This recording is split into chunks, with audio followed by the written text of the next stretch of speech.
happy people? It's Tracy Reed here today with part 3 and the final part of this hybrid layout that I've been teaching over the last 2, now 3 Photoshop Fridays. And today we are going to be taking this layout to the next level with both digital and paper embellishments, and I hope that you enjoy it. We're going to be picking up right in the middle of the video, just like last week. So yeah, here we go. Okay, so I'm going to take this to the next level now with my embellishments. So there is a plethora of beautiful embellishments when you buy a digital scrapbooking kit. And since I'm going to keep this very much as simple as possible for myself, because I'm going to be printing this out layer by layer, so I don't want anything that's too hard to fussy cut or too complicated. So I'm going to keep this really simple for that reason. But if you were planning on printing out your cards individually all put together already, you could take advantage of so much more, or if you weren't as lazy as me and didn't want to fussy cut out difficult things. So I'm just going to, I've already done a bunch of this, but I'm going to drag and drop any embellishments into my spread that I think that I might use. And you can see that I have a bunch of embellishments over here turned off already because I've done a bunch of dragging and dropping already. So this is just like if I were to pull out a bunch of die cuts that I thought I was going to use, except you just put it all directly on the canvas, or I put it all directly on the canvas so that I can see it all at once. And then I turn off all of the visibility of all of these layers so that I'm not dealing with all of it at once, if that makes sense. So I'm going to start with the word strips that I've pulled in. I've pulled in a few that I thought might work for this spread. Including this one, which is not a strip, it's a big one. And I was going to add this big one to this photo of Abby because it's got a lot of extra space, but obviously this is huge and is not going to work at the size it is. So I'm just going to click on the corner until I get the size handles, and I'm just going to hold down Shift. Actually, I think in the new versions of Photoshop you don't have to do this, but I haven't upgraded on my laptop yet. But I have to hold down Shift to constrain the proportions, make it a bit smaller, and I think I'm actually going to put it right here. Now, obviously, I'm going to be printing all of this out individually and relayering everything, but I like to put it where I'm going to put it in real life so that I can deal with the right size and not have to worry about it being too big down the line. So I'm going to put this here, I believe. Start there, and I'm gonna use this Radiant for Abby. I love my puppy, and she's a pretty old girl. Now I want all of my word strips to be the same size, so I resized this one, so I'm going to resize all of the rest of them to be the same size. So let's make them all 78% of their actual size. So I'm going to select the other ones that I've pulled in, Command T to change the size, and then I'm just going to drop it down by 78%. And we missed one. There we go. Okay, so this is beautiful. Might be a little repetitive. Wonderful for my woo. Let's put it up here. So by designing this in Photoshop, I actually get a chance to see the layout as I'm building it, and it makes it super easy to then finish it in real life because I've already planned out everything that I'm going to use and where it's going to go. So I think this is beautiful, and see the beauty. I don't think I need both for sure, and I actually don't think I need either of them. I think I have enough word strips going on. So I'm going to add a date place. I like it right here with Reese. Kind of a double layer.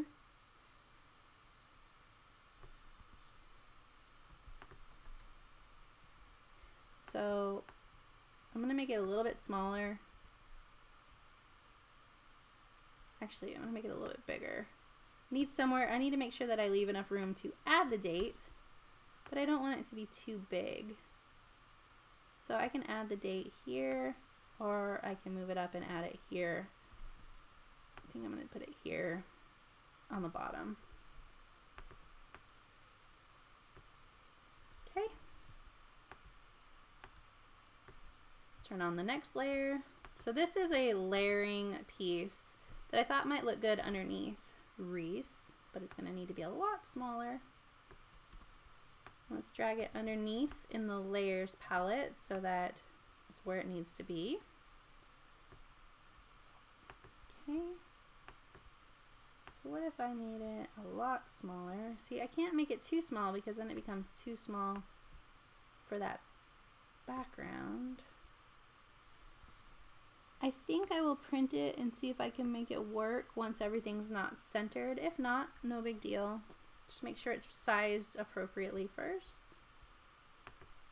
I have this really cool arrow. Definitely needs to be smaller. Let's put it at the bottom of this photo, I think. Another option I could do instead of printing out everything individually is print out these photos with the arrows and the word strips on them. It would save me some time as well.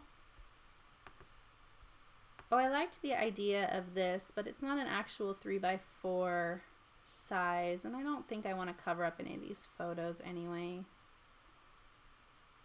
So let's just delete it.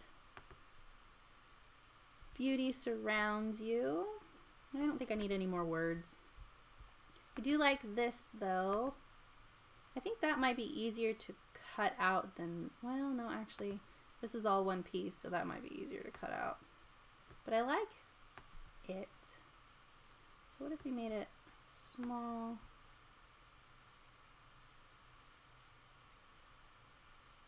Because I like the repetition of it right here and it right here.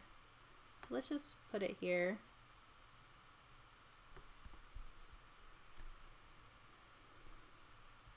Okay, that's all that I've pulled in already. Scroll through one more time, see if there's anything else that I want to add. I am thinking about these leaves, but I think they might look funny printed out. And we're gonna keep this simple anyway. I feel like I need a heart or something here. Are there any hearts in this kit? No, but I can make my own heart. So what I can do is I can go to the custom shape tool by holding down my mouse. When I click on the square tool, it opens up this side menu and I can hit custom shape. And then there's a little heart in the custom shapes. If you can't find a heart, you can always add shape library, or you can draw your own. So what I'm going to do, cancel. I'm going to zoom in so I can see a little bit better. Let's just add a heart right here. Make sure it has a fill and not a stroke.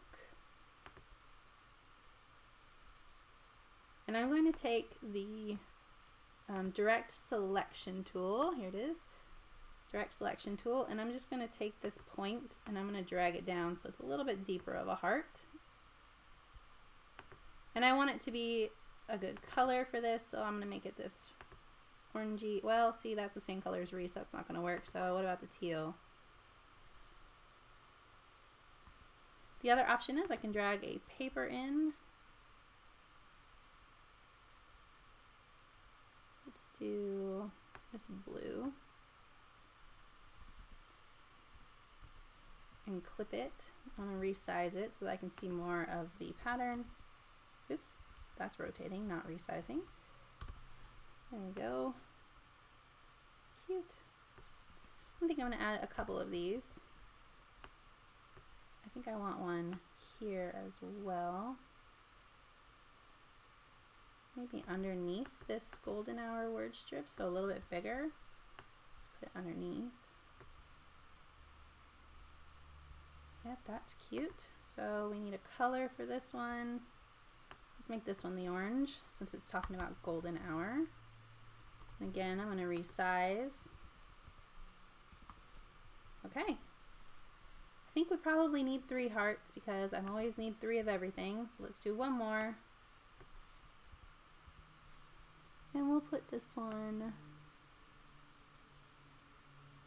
let's put it here with Abby. Well, okay, it can end up with Abby or Reese. We'll see what happens when I actually make the paper, or actually make the layout. Let's do the purple for this one. That way it works with either one. And resize it down to 50%. Make sure it's centered on the heart. And there we go. Merge all of these clipped hearts together so that they are one layer each. Let's put this under. Let's put this over here with Abby. I think that's where it's going to end up. Okay, so now I have all of the embellishments that I want to use, and they are sized correctly in the places that I want to use them. So I have this page that I made earlier with all of these cards that I have to print out. So I'm just going to start fitting in as many of these embellishments as possible into that printable space. So make sure I select them all. I know that one's not going to fit. So let's move these over here. And I'm going to align them all together so that they're all in the same place. And now I'm just going to put them places where I can cram as many as possible onto the page. Then I'll add the rest of them onto the other page that has the cards that I'm printing as well. Always with me, the whole point of everything is to not waste paper as much as possible. So let's zoom in, make sure that I'm not overlapping these at all. Okay, so that is all I'm going to get on this page. So I'm going to select all of these that need to be moved to the other printable sheet. And I'm going to pull that aside. Oops, I didn't pull it out far enough. There it is. And I'm going to drag all of these to the other printable sheet, and then I'm going to delete them from this one. So this is all ready to be printed now.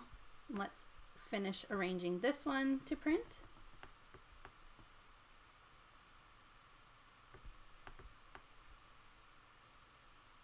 And I also need to make sure that I bring in that file tab divider thing too that I didn't drag onto the other page because I knew it was going to be too big. So I'll go back over to this one and grab that. Now I can keep this open while I'm scrapbooking in real life to use as a guide for where I wanted everything to be. Okay, so everything is ready to print, and I print these on Epson Premium Matte Presentation paper on my Epson Artisan printer. That is the paper that I have found to be best for this sort of thing. It's the most color true. You'll get the best brightness and contrast out of it. So I'm going to print all of these, and then I will be right back. So I've got everything printed. I rearranged just a little bit just so that I wouldn't have to print edge to edge, but this is my printed stuff from Photoshop, the cards and everything. So I'm going to trim this out, and you can see why I chose the cards in the collection that I did. It's not a perfect match, obviously, but it coordinates well enough for sure that it's going to work beautifully together, and that is awesome for me. And here's all the photos that I already printed out, so I'm going to start trimming these up, and I will be right back. Okay, so I've got everything trimmed, and I'm just gonna really quickly here put it all back together just like it looked in Photoshop, or at least close enough to where it looked in Photoshop. And I'm speeding through this really quick because you already saw me put it together in Photoshop, but I'm just putting everything back where it goes before I decide to adhere it down. And then we will slow down for the end of this video.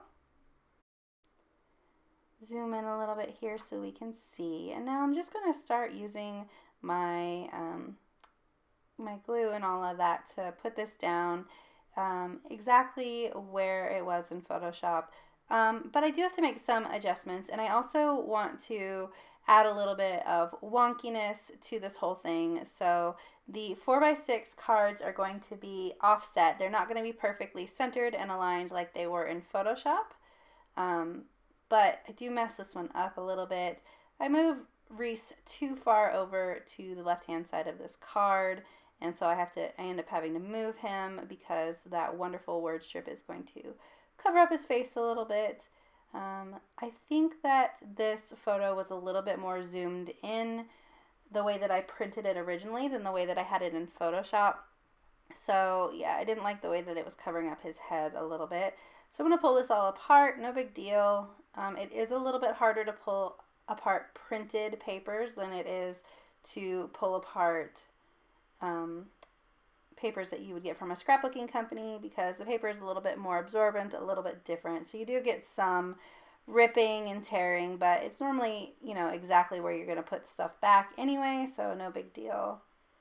So I'm going to make sure that this is aligned better this time so it's not covering his face. That's better. I haven't trimmed down that chevron little bit there yet because I didn't want to cut it apart into a million pieces before I was ready to put it down. So I'm just going through and putting everything back and just wonking it up a little bit, right? Just making it a little bit more interesting visually to look at. I find that in my digital scrapbooking, I tend to tilt things at an angle and make things a little bit off kilter. And in my paper scrapbooking, everything tends to be really straight lines and centered and perfect, and which I find really amusing because digital scrapbooking is really easy to make everything very perfect, and paper scrapbooking is a lot harder to make perfect. So I find that it's funny that I obsess over perfection in paper scrapbooking and then willfully mess things up in digital scrapbooking. So I am using a little bit of liquid glue to adhere this arrow and heart down because they are so thin. And once I have all of this glued down, I'm going to pull in a few of just some enamel dots to finish it off. I could go hog wild and add in a whole lot more paper embellishments, but I'm trying to keep this simple for the sake of the video. I'm going to fast forward through all of these chevron trimming things so we can get to that point. And I just pull in some enamel dots and hearts and shapes. They're all glittery. Those two are Cocoa Daisy, and then there's Chamel ones underneath them. And I'm just going to incorporate some of it just for a little bit of texture. Not too much. I want to create some more hearts on this layout just so that there is a little bit of depth. So I'm just adding them here and there. But really, this is just about done. I need to add in my journaling as well, which I will fast forward through, of course. But other than that, this page is all done. So I hope that through the last 3 weeks, it went a little bit slower and I explained things a little bit better for you so that you can, if you're interested, start working your way into adding some hybrid elements to your scrapbooking. If you have questions, if there's other things that you would like to see, please feel free to leave them in the comment section below. And if you enjoyed this video or this series, I'd love it if you give it a thumbs up. If you're new here, go ahead and subscribe. I would love to have you. All right, thank you.